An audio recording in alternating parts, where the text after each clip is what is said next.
China, Canada और Mexico तीनों पर टैरिफ लगा दिया है। 150 कंट्रीज को एड देता था वो बंद कर दी है। यूएस एडमिनिस्ट्रेशन को स्लिम एंड ट्रिम करने की जरूरत है।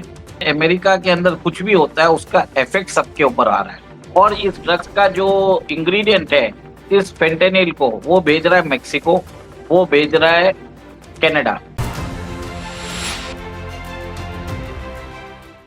जय हिंद, नमस्कार। मैं अंबर जैदी स्वागत करती हूँ आप सबका एक बार फिर से हमारे आज के खास कार्यक्रम में। और आज हम एक बार फिर से एक बड़ी खबर के साथ आप सबके सामने हाजिर हैं और बात करेंगे डोनाल्ड ट्रंप की, क्योंकि डोनाल्ड ट्रंप काफी महीनों से चर्चा में है जब से वो एक बार फिर से यूएस के राष्ट्रपति बनकर चुने गए हैं। और एक बार अब उनका इनॉग्रेशन भी हो गया, ताबड़तोड़ उन्होंने कार्यवाही और काम भी करना शुरू कर दिया है। और जैसे कि हम पहले ही सुन रहे थे, जो सैंक्शन टैरिफ्स की बात लगातार डोनाल्ड ट्रंप पहले भी कह रहे थे इनॉग्रेशन से पहले, अब उन्होंने वो सारी चीजें हकीकत में कर दिखाई हैं। चाइना, कनाडा और मेक्सिको तीनों पर टैरिफ लगा दिया है और कई सारे देशों की यूएसएड जो है वो बंद हो चुकी है, जो पिछले एक हफ्ते से चर्चा का विषय बनी हुई है। इस पर हम डिटेल में बात करेंगे और हमारे पास बात करने के लिए आज मौजूद हैं उमेश अग्रवाल जी। उनसे समझेंगे इन सारे मुद्दों को कि इसका क्या मतलब है, जो टैरिफ वॉर चल रही है, यूएसएड भी बंद हो गई है, क्या मतलब निकाला जाए। बहुत बहुत स्वागत है आपका उमेश जी। जय हिंद, नमस्कार। जय सिया राम। जय सिया राम। उमेश जी, डोनाल्ड ट्रंप ने जो कहा था आखिर वो कर दिखाया। टैरिफ्स की बात की थी, कनाडा, मैक्सिको और चाइना पे टैरिफ लगा दिया है और यूएसएड भी बहुत सारे देशों की बंद हो चुकी है। कैसे देख रहे हैं, किस तरह से देखा जाना चाहिए इस कदम को डोनाल्ड ट्रंप के? सिंपल है, make America great again. Donald Trump का एक स्लोगन है और वो अमल भी कर रहे हैं। अब अमेरिका ग्रेट कैसे बनेगा? जो लीकेजेस है वो प्लग करेगा। तो लीकेजेस किस फॉर्म में हो रही है? एड के थ्रू। तो उसने जो 150 कंट्रीज को एड देता था वो बंद कर दी है। और आपने देखा है कि जैसे जेलेंस्की ने भी बताया है कि एक यूएस ने 177 बिलियन डॉलर्स की एड उनको भेजी है, उनको एक्चुअल में मिली है 75 बिलियन डॉलर्स। ये 102 बिलियन डॉलर कहाँ चले गया? और ट्रंप ने बोला भी है कि जो एड दिया हुआ है उसकी ऑडिट होनी चाहिए। ठीक है। डिपार्टमेंट ऑफ गवर्नमेंट एफिशिएंसी जिसका हेड करते हैं इलॉन मस्क, उन्होंने भी बार बार बोला है कि यूएस एडमिनिस्ट्रेशन को स्लिम एंड ट्रिम करने की जरूरत है। अंबर जी, ये एक नॉर्मल सी बात है कि कोई भी एडमिनिस्ट्रेशन अपने लोगों के बारे में सोचेगा। प्रॉब्लम क्या है, अमेरिका के अंदर कुछ भी होता है उसका इफेक्ट सबके ऊपर आ रहा है। और आपने देखा है कि उसी के दौरान जैसे इलेक्शन के टाइम पे बोला था कि जो मैं चाइना, मेक्सिको और कनाडा पे टैरिफ लगाऊंगा। उन्होंने बोला 25-25 और 10% लगा दिया। उन्होंने दो मेन रीजन दिए। अमेरिका के अंदर ड्रग्स आ रहे हैं, वो भी सिंथेटिक ड्रग्स बोलते हैं, लैब प्रिपेयर्ड ड्रग्स। जो ओरिजिनल ड्रग्स होती है, जैसे अफगानिस्तान में आपने देखा होगा, कोकेन उगाते हैं, फिर बाद में उसको प्रोसेस करते हैं, दैट इज लेस हार्मफुल। उससे तो एक बार एडिक्शन आपका छूट जाता है। सिंथेटिक ड्रग्स से आपका एडिक्शन छूटता नहीं है, वो डायरेक्ट आपको परमानेंटली आपको डैमेज कर देता है। तो बहुत सालों से चाइना ये जो सिंथेटिक ड्रग्स बनाने का जो एक जो होता है उसके लिए जो फेंटेनिल होता है उसका मास प्रोडक्शन करता है। ठीक है। और इस ड्रग्स का जो इंग्रेडिएंट है इस फेंटेनिल को वो भेज रहा है मेक्सिको, वो भेज रहा है कनाडा। और इस ड्रग्स को आप एक रूम के अंदर भी आप प्रिपेयर कर सकते हो, कोई बहुत बड़ा बात नहीं है। और ये सिंथेटिक ड्रग्स का नाम है मेथ। आपने सुना होगा कि अंडमान एंड निकोबार आइलैंड के पास में इंडियन नेवी ने 6,000 किलो 6 टन मेथ पकड़ा था। बताते हैं कि जब वो इंडियन शोर्स आ रहा था उसकी वैल्यू थी 36,000 करोड़ इंडियन रुपीस। और अगर सेम यही कंसाइनमेंट अमेरिका पहुंच जाता तो इसकी वैल्यू होती 72,000 करोड़, मतलब सोचिए डबल। तो एक बहुत ही लुक्रेटिव ट्रेड है जिसके अंदर बहुत लोग इन्वॉल्व है। मतलब आप सोच लीजिए सारा एडमिनिस्ट्रेशन ही इन्वॉल्व होगा मेक्सिको का। ठीक है, वहां पे drug cartels are very strong. और कनाडा के अंदर भी आपने देखा है कि Canada has become a den of all the anti national. जैसे आपने देखा है कि खालिस्तानी जो भी टेररिस्ट है उन्होंने कनाडा को अपना गढ़ बना के रखा है। वैसे ही बहुत सारे ड्रग वॉरलॉर्ड्स कनाडा में ऑपरेट करते हैं फ्रीली। और उसका जो स्पिल ओवर इफेक्ट आता है वो यूएस को झेलना पड़ता है। तो उनके ऊपर बोला था कि आप अपना ये बॉर्डर जो भी है, बॉर्डर है उसको थोड़ा-सा देख के रखिए, सील करिए। दोनों कंट्री ने देखा नहीं, तो उनके ऊपर टैरिफ लगा दिए और चाइना के ऊपर 10% लगाए, क्योंकि ये उस मटेरियल का प्रोडक्शन बंद नहीं कर रहा था। और आपने देखा है कि अब कनाडा ने बोला है कि हम भी रेसिप्रोकल टैरिफ लगाते हैं, हम भी रिटेलिएशन करेंगे। अमेरिका को कोई फ़र्क नहीं पड़ता, ठीक है? उसकी इकोनॉमी है 30 ट्रिलियन की और वर्ल्ड का 26.5% शेयर है उनके पास। आज अमेरिका अभी समझिए अभी अंबर ज़ैदी से कुछ लेता है, ठीक है? और अंबर ज़ैदी बोलती है ठीक है, मैं अभी अंबर ज़ैदी से नहीं लूँगा, अंबर ज़ैदी से कोई भी माल आएगा मैं 25% उसके ऊपर टैरिफ लगाऊँगा। तो अगर अंबर ज़ैदी से नहीं ले पाया तो दिल्ली का दूसरे किसी आदमी से ले लेता है, तो फ़ायदा उसको होता है ना। तो ऐसा नहीं है कि अमेरिका को कोई बेचने वाला नहीं है। तो यही बता रहा हूँ, मेक्सिको और कनाडा नहीं बेचा तो किसको फ़ायदा होगा? वियतनाम को फ़ायदा होगा, ताइवान को फ़ायदा होगा, इंडिया को फ़ायदा होगा।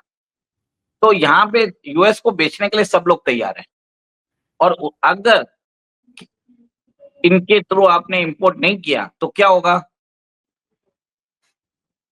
आपकी इंडस्ट्री कोलैप्स हो जाएगी।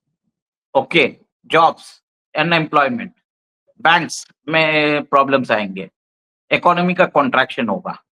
देखिए, बातचीत करना ईज़ी है कि हम आपके ऊपर सैंक्शंस लगा देंगे, तो भारतीय विदेश मंत्री जयशंकर ने बरोबर बोल दिया, हम आपने जैसा बोला है, हम 18,000 इंडियंस, इल्लीगल इंडियंस जो अमेरिका में रहते हैं, हम उनको ले लेंगे। लोग बता रहे हैं कि हार्ले डेविडसन की बाइक है, उसके ऊपर भी कुछ बजट में उन्होंने कुछ ड्यूटी कम की है। तो इंडिया कहीं न कहीं बता रहा है कि अमेरिका को कि ठीक है बॉस, हम आपकी बात मानते हैं, आप जो बोलोगे हम कर रहे हैं। इसको बोलते हैं सरेंडर करना, चुपचाप सरेंडर करना। अगर ट्रम्प के टैरिफ्स हमको पे लगे ही नहीं, देखिए उन्होंने एक और एक चीज़ बोला है, ब्रिक्स करेंसी को, कि अगर आपने नई करेंसी बनाई, तो उन्होंने जो वर्ड यूज़ किया, go find another sucker, American markets close for you. मतलब एक क्लासिक डोनाल्ड ट्रम्प स्टाइल में और उन्होंने बोल दिया 100% मैं टैरिफ डाल दूँगा। इंडिया बोल रहा है कि हमको ब्रिक्स करेंसी चाहिए ही नहीं, ठीक है? रशिया ने बोला हमने कभी ब्रिक्स करेंसी बनाने की कोशिश ही नहीं की थी, it is just an investment platform. इसका मतलब एक ही चीज़ है कि ब्रिक्स करेंसी में जो चाइना का होल्ड होता, जिसमें यूएनाइज़ेशन प्रमोट हो रहा था, उसको खत्म कर रहे हैं। और ट्रम्प एक सिग्नल देना चाह रहे हैं कि मैं जो बोलूँगा वो करूँगा और मैं जो नहीं बोलूँगा वो भी करूँगा। तो एवरी मॉर्निंग लोगों की धड़कन बढ़ जाती है कि ये भाई साहब अपने जो प्लेटफ़ॉर्म है इनका ट्रुथ सोशल में क्या बोलने वाले हैं। लोगों के लोगों के बिज़नेस सब खत्म हो सकते हैं ना, टैरिफ के कारण। एक तरह से अनसर्टेनिटी आ गया है। आपने देखा चाइना ने भी कुछ कम नहीं किया, डीपसीक रिलीज़ करके यूएस में $1 ट्रिलियन का मेल्टडाउन करवा दिया। तो ये अभी टैरिफ ट्रेड वॉर चलेगा, इंटेंसिफ़ाई होगा। इसमें एक हर कंट्री अपने सप्लाई लाइन्स को सिक्योर करने की कोशिश करेगा। आज आपने देखा है कि कैसे मार्को रूबियो पनामा गए थे। पनामा में जाके उन्होंने बोल दिया कि आप उधर जितने भी चाइनीज़ इंटरफेरेंस है बंद करिए। पनामा में बहुत सारा हुआ कि हमारी सॉवरेनिटी ये सब। तो डोनाल्ड ट्रम्प ने कल रात को बोल दिया, कुछ मेजर हो जाएगा हमको मत बोलना। अब पनामा के जो राष्ट्रपति है वो बोले चुपचाप बोले कि हम बीआरआई से निकल रहे हैं। अब क्या हो रहा था 2016-17 तक Panama used to recognise Taiwan. 2018 के बाद चाइना ने उधर इन्वेस्टमेंट्स करने चालू कर दिए, ठीक है? बहुत सारे चाइनीज़ पनामा में रहते हैं अभी, वहाँ पे ऑपरेट करते हैं। तो वो उसको पीआरआई का उसको वो एक हब बना दिया है। यूएस बोलता है पैसा मैंने लगाया है, सब चीज़ मैंने किया है, तुम उनको कैसे अलाउ कर सकते हो? इधर से हटो नहीं तो हमारी ट्रूप्स आके बैठ जाएगी पनामा में। तो अमेरिका का पैसा लगा है तो अमेरिका वही करेगा ना। आपको किसने राइट दिया है कि आप चाइनीज़ को अलाउ करोगे? जो चाइनीज़ जो अमेरिकन को हार्म करने की कोशिश कर रहे हैं। तो चाइनीज़ इन्वेस्टमेंट्स हर्ट हो रहे हैं पनामा में, ठीक है? अब आपने जी। देखा ग्रीनलैंड के नेक्स्ट उनका ग्रीनलैंड ही रहेगा। आप देखिए 2-3 दिन में आपको ग्रीनलैंड की खबर आ जाएगी। और उन्होंने यूरोपियन यूनियन को भी बोल दिया कि हम टैरिफ आपके ऊपर लगाएँगे, क्यों? क्योंकि ग्रीनलैंड के जो प्रधानमंत्री हैं, उन्होंने फ्रेंच प्रेसिडेंट को बोला है कि आप अपनी ट्रूप्स हमारे पास भेजिए। तो उसका कैसे उनको फ्रांस को कैसे ठीक कर रहे हैं? अफ्रीका में जहाँ पे 14 नेशंस को फ्रेंच एक्सप्लॉइट कर रहा है, उधर एंटी फ्रेंच प्रोटेस्ट चालू करवा दिए। ठीक है? आप कौन सी 2-3 कंट्रीज़ में वहाँ पे प्रॉब्लम्स चालू हो चुके हैं और उन्होंने ईयू को भी बोल दिया है कि हम आपके ऊपर टैरिफ लगा देंगे। मतलब डोनाल्ड ट्रम्प एक ही चीज़ बोल रहे हैं कि अमेरिकन एम्पायर को कोई भी चुनौती नहीं दे सकता। हुँ। अमेरिका ग्रेट बनेगा और अमेरिका ग्रेट आपके ऊपर आपके सर पे पाँव रख के ही बनेगा। सिंपल सा बात देखिए। देखिए सोचिए कि जो कैनेडियन की जो प्राइम प्रेसिडेंट है जस्टिन ट्रूडो, उनको बोल दिया गवर्नर ट्रूडो। ऐसी बेइज्जती कौन कर सकता है? मैं हमेशा यही बोलता हूँ। Donald Trump classic Donald Trump style है और अमेरिकन जनता चाहती भी ऐसा ही है। देखिए उनको लगता है हम सुपर पावर है पर हमारी कोई रिस्पेक्ट नहीं करता है। तो एक तरह से अमेरिकन रिस्पेक्ट भी उनको आ रही है। चलिए थोड़ा बहुत इन्फ्लेशन बढ़ेगा, जो कुछ होगा, पर वहाँ पे जो ऑर्थोडॉक्स क्रिश्चियंस हैं, लेकिन जो टैरिफ्स लगाते हैं उसका नुकसान कहीं न कहीं यूएस को भी होगा, महँगाई बढ़ेगी, प्रोडक्ट्स महँगे होंगे उनके अंदर तो देखिए वो सब बढ़ेंगे, उससे कोई फ़र्क नहीं पड़ता उनको। यूएस के पास प्रिंटिंग मशीन है, डॉलर छाप के अपने लोगों को पकड़ा देगा। तो ये सब थियोरेटिकल बातें हैं, सब बकवास करते हैं, कोई फ़र्क नहीं पड़ता। हाँ, महँगाई बढ़ी है, इससे पहले ही महँगाई बढ़ चुकी है। मेरे फ्रेंड्स बताते हैं जो दूध के दाम कम से कम 250% तो ट्रम्प के आने से पहले ही बढ़ गए। ऐसा कुछ नहीं है कि ट्रम्प के आने के बाद महँगाई थोड़ी बहुत और बढ़ सकती है। महँगाई तो पहले से ही बढ़ी हुई है यूएस में। सब कुछ महँगे हो रहे हैं, क्योंकि वो पैसा छाप रहे हैं ना, तो real value of the dollar is getting down. हुँ। तो उसका कुछ नहीं कर सकते। मतलब एक ही चीज़ है कि हम डॉलर को छाप के हम डालेंगे और आपको हमारी बात माननी पड़ेगी और हमको माल बेचना है, तो हम जो बोलेंगे वो करना पड़ेगा। हमारा डिक्टेटरशिप आपको समझना पड़ेगा। तो वो काम कर रहा है, सब लोग मान रहे हैं उसकी बात।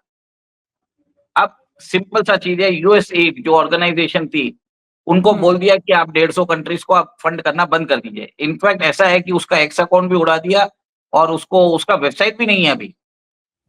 इलॉन मस्क ने तो वो सब काम कर दिया। अब नेक्स्ट आप देखेंगे यूएस में बहुत सारे एम्प्लॉइज़ की छँटनी करने वाले हैं। आपको बोला जाएगा कि आप फील्ड में जाओ। बॉर्डर पे इमरजेंसी लगा दी मेक्सिको बॉर्डर पे। तो only one thing Trump's America जो ट्रम्पिज़्म है, ओनली ट्रेड नो एड। बस आप समझ जाइए। आपके आने से मुझे कितना फ़ायदा है वो बताइए। अगर आपने मेरा बिल्कुल। फ़ायदा किया और तो डब्ल्यूएचओ हमको से कुछ भी मिलेगा। विथड्रॉ कर लिया यूएस ने खुद को, तो हुँ? ये डब्ल्यूएचओ से भी खुद को विथड्रॉ द किया यूएस यूएस की पॉपुलेशन है 33 करोड़। वो $500 मिलियन उधर देता है। चाइना की पॉपुलेशन है 140 करोड़। ने। चाइना 39 करोड़ देता है हुँ। और डब्ल्यूएचओ का चीफ है वो चाइना का पिट्ठू है। क्यों करेगा भाई? किसका ज़रूरत है? हुँ। तो आपको वो समझना तो चाहिए। जो पॉलिसीज़ या जो भी हम कहें जो एग्ज़ीक्यूटिव ऑर्डर्स डोनाल्ड ट्रम्प ने साइन किए आते ही पहले दिन और सैकड़ों वो ऑर्डर्स रहे ताबड़तोड़ आपको क्या लग रहा है कि ये सब इस सब से जो डोनाल्ड ट्रम्प को अमेरिका में एक्सेप्टेंस मिलेगी किस तरह से किधर जाता हुआ यूएस आप देख रहे हैं डोनाल्ड देखिए, ट्रम्प के? उन्होंने कैंपेनिंग में ये बोल दिया था, मतलब तब उनको 64% वोट शेयर मिला है, तो हुँ, सपोर्ट तो मिला वही है और फर्स्ट 100 डेज़ में वो सब कुछ कर देंगे। आपको हुँ, बता देता हूँ, ये जनवरी अभी गया है, फरवरी, मार्च, अप्रैल 3 महीने में आप देखना पूरा उथल-पुथल करके छोड़ देंगे। Chaos, disruption, agent of chaos, agent of disruption. वो जो चाहेंगे वो होगा और उनके हिसाब से सबको ढालना पड़ेगा, वो ढलने वाले नहीं हैं। तो मैंने बोला ना नो एड ओनली ट्रेड। हमें हमें कितना फ़ायदा होता है उसके हिसाब से बताओ। पक्का बिज़नेसमैन है and he will use that policies. उधर-उधर आपने देखा अमेरिका में जो डीईआई करके कुछ था, उसको हुँ, हटा दिया। Diversity equality index. आपको ध्यान होगा कि जब डोनाल्ड ट्रम्प पे गोली चली थी, उनको प्रोटेक्शन कौन कर रहा था? Lady officers. उनको मालूम ही नहीं था कि कैसे उनको बचाया जाए। तो एक तरह से अमेरिका में जो ओवरऑल है, उनकी पॉपुलेशन है, उसका जो मेंटल ग्रोथ है कम हो चुका है। उन्होंने आलतू-फालतू लोगों को भर दिया है इस जेंडर आइडेंटिटी ये डाइवर्सिटी इंडेक्स के हिसाब से। डोनाल्ड ट्रम्प सबको खत्म कर रहे हैं, सिंपल सा चीज है। तो ये ट्रेड टैरिफ वॉर चलेगा, इंटेंसिफाई होगा। और आपने देखा है कि आज रुपया 87 पहुंच गया है, सारी स्टॉक मार्केट नीचे गई है। वर्ल्ड ओवर किसी को समझ में नहीं आ रहा है क्या करने वाले हैं। 7 तारीख को आप देख रहे हैं कि जापानीज प्राइम मिनिस्टर उधर मिलने जा रहे हैं, तो और भी शॉक्स आएंगे। आप यू तो इन ब्रेस सब योरसेल्फ। शॉक्स के बीच में या फिर जो कुछ भी डोनाल्ड ट्रम्प कर रहे हैं उसका भारत पर क्या असर आपको नजर आता है? देखिए, अभी तक तो भारत बचा हुआ है, फर्स्ट राउंड पे कोई टैरिफ आए नहीं। और भारत ने तो सीधा ही बोल दिया है कि भैया आपको जिसको जो करना है, झगड़ना है झगड़ो, मैं तो ट्रम्प के साथ हूं।